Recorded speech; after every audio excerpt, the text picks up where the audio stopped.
வணக்கம். குளச்சல் சட்டமன்ற தொகுதி இரணியல் பேரூராட்சிக்கு உட்பட்ட இரணியல் சந்திப்பு பகுதியில் செயல்படக்கூடிய மதுபான கடை எண் 4860 பொதுமக்கள் மிகுந்த பாதிப்புக்குள்ளாகிறாங்க. ஏன் அப்படின்னா, இந்த இரணியல் சந்திப்புல இருக்கக்கூடியதான பேருந்து நிறுத்தம் மிக முக்கியமான ஒரு பேருந்து நிறுத்தம். கல்குறிச்சி, கண்ணாட்டு விளை, இரணியல் கோணம், ஆழ்வார்கோயில் போன்ற பகுதியில இருந்து இரணியல்ல இருக்கக்கூடியதான கல்வி நிறுவனங்களுக்கும், அப்புறம் நாகர்கோயில இருக்கக்கூடியதான கல்வி நிறுவனங்கள், மருத்துவமனைகள், தொழில் நிறுவனங்களுக்கு செல்வதற்கு இந்த திங்கள் சந்தை முதல் நாகர்கோயிலுக்கு செல்லக்கூடியதான பேருந்தை பயன்படுத்துவதற்கும் இந்த பேருந்து நிறுத்தத்தை மிகவும் பயன்படுத்துறாங்க. சரி, அது மட்டுமா அப்படின்னு பார்த்தா, அந்த சாலை கூட மிகவும் குறுகலான ஒரு சாலை. வள்ளியாற்று பாலம் முதல் ஆமத்தான் பொத்தை வரை சாலை மிகவும் குறுகலாக இருக்குது. இது இந்த மாண்புமிகு அமைச்சர் ஏவா வேலு அவர்கள் பார்வையிட்டு இந்த சாலை விரிவாக்கம் செய்யப்படும் அப்படின்னு சொல்லியும் இப்போ வரைக்கும் விரிவாக்கம் செய்யப்படவில்லை. இவ்வளவு குறுகலான சாலையில மக்கள் நெரிசல் அதிகமாக உள்ள இடத்துல தான் இந்த மதுபான கடை செயல்பட்டு கொண்டிருக்கிறது. இந்த Tamil Nadu liquor retail vending rules 2003 section 8 என்ன சொல்லுதுன்னா, மாநகராட்சி மற்றும் நகராட்சிகள்ல கல்வி நிறுவனங்கள் மற்றும் வழிபாட்டு தலங்கள்ல இருந்து 50 மீட்டர் தொலைவுக்குள்ள மதுபான கடைகளோ மதுபான விடுதிகளோ செயல்படக்கூடாது. அதுபோல பேரூராட்சிகள் மற்றும் ஊராட்சிகள்ல சுமார் 100 மீட்டர் தொலைவுக்குள்ள மதுபான கடைகளோ மதுபான விடுதிகளோ செயல்படக்கூடாது. இது சம்பந்தமாக நாம் தமிழர் கட்சி குளச்சல் தொகுதி உறவுகள் கூட இரணியல் பகுதியை நாங்கள் ஆய்வு செய்தோம். முதல்ல அந்த இரணியல் சந்திப்புல இருக்கக்கூடிய அரசு நடுநிலை பள்ளியை போய் பார்வையிட்டோம். அந்த பள்ளி ஒரு சாதாரண பள்ளி கிடையாது. இந்திய அளவில் நடக்கக்கூடிய தேசிய திறனாய்வு தேர்வில் ஒவ்வொரு வருடமும் தொடர்ச்சியாக அந்த பள்ளியில படிக்கக்கூடிய பிள்ளைகள் வெற்றி பெற்று கொண்டு வர்றாங்க. இதை பார்க்கும் பொழுது இன்னைக்கு இருக்கக்கூடிய பல தனியார் பள்ளிகளுக்கு இந்த பள்ளி ஒரு சவாலாக இருக்குது. இப்படிப்பட்ட ஒரு சிறப்பு வாய்ந்த பள்ளியில இருந்து டேப் மூலமாக இந்த மதுபான கடையை அளவீடு செய்த பொழுது சுமார் 73 மீட்டர் தொலைவில் இந்த மதுபான கடை இருக்குது.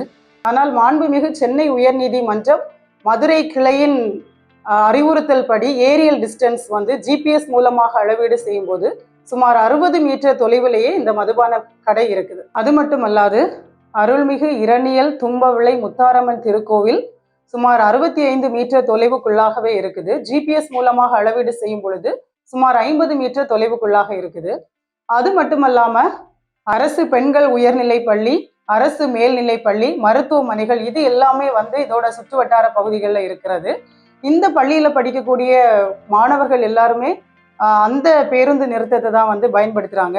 நேற்று நாங்க அளவீடு செய்யும் பொழுது, அந்த இடத்தை ஆய்வு செய்யும் பொழுது மிகுந்த மழையா இருந்த பொழுது கூட இந்த மது பிரியர்கள் தள்ளாடி தள்ளாடி அந்த இடத்துல நடந்து செல்வது பொதுமக்களுக்கும் இந்த மாணவர்களுக்கும் எவ்வளவு சிரமத்தை ஏற்படுத்தும் அப்படிங்கிறத எங்களால உணர முடிஞ்சது. இது குறித்து அந்த பள்ளியில படிக்கக்கூடிய மாணவர்களின் பெற்றோர்கள் மற்றும் பொதுமக்கள் மற்றும் வணிகர்கள் கிட்ட நாங்க கேட்டு தெரிஞ்சுக்கிட்ட தகவல் எங்களுக்கு மிகுந்த அதிர்ச்சியை கொடுத்தது.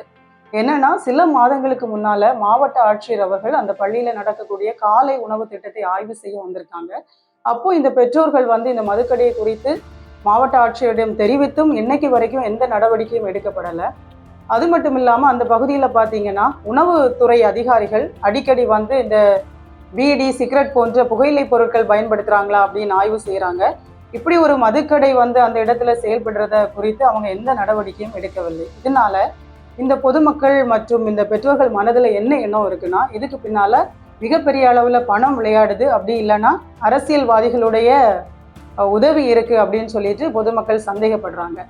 இந்த மதுபான கடையை தடுத்து நிறுத்துறதுக்கு இந்த இரணியல் பேரூராட்சி தலைவரும் எந்த உறுதியான நடவடிக்கையும் எடுக்கல. அதாவது அவங்க வார்டு கவுன்சிலரை சேர்த்துக்கிட்டு அந்த மதுபான கடையை முற்றுகையிடுறதா இருக்கட்டும், இல்லது அவங்க பேரூராட்சி அலுவலகத்திலேயே உள்ளிருப்பு போராட்டம் நடத்தலாம், இல்ல மாவட்ட ஆட்சியர் அலுவலகத்துல உறுதியான ஏதாவது ஒரு போராட்டங்களை முன்னெடுக்கலாம். இப்படி எதுவுமே செய்யாம சும்மா ஒரு கண் துடைப்புக்கு சில போராட்டங்களை முன்னெடுத்துதான் மக்கள் சொல்றாங்க.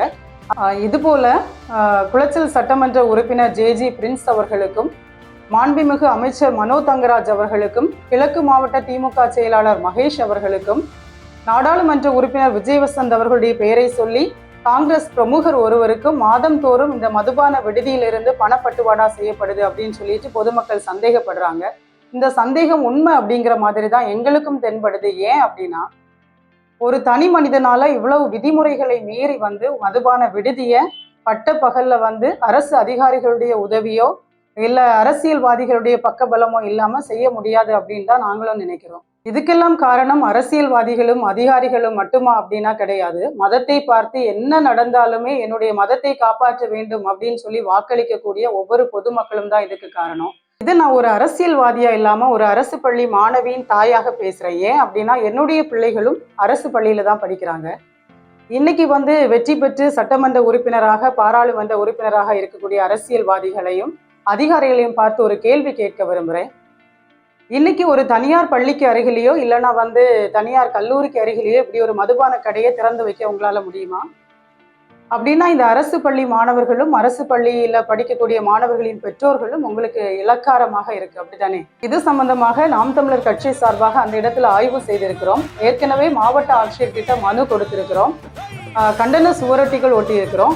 கட்சி ஆதரவாளர் ஒருவர் மூலமாக சென்னை உயர்நீதிமன்ற மதுரை கிளையில வழக்கு தொடர்ந்து அதை மூடுவதற்கு உத்தரவும் வாங்கியிருக்கிறோம்.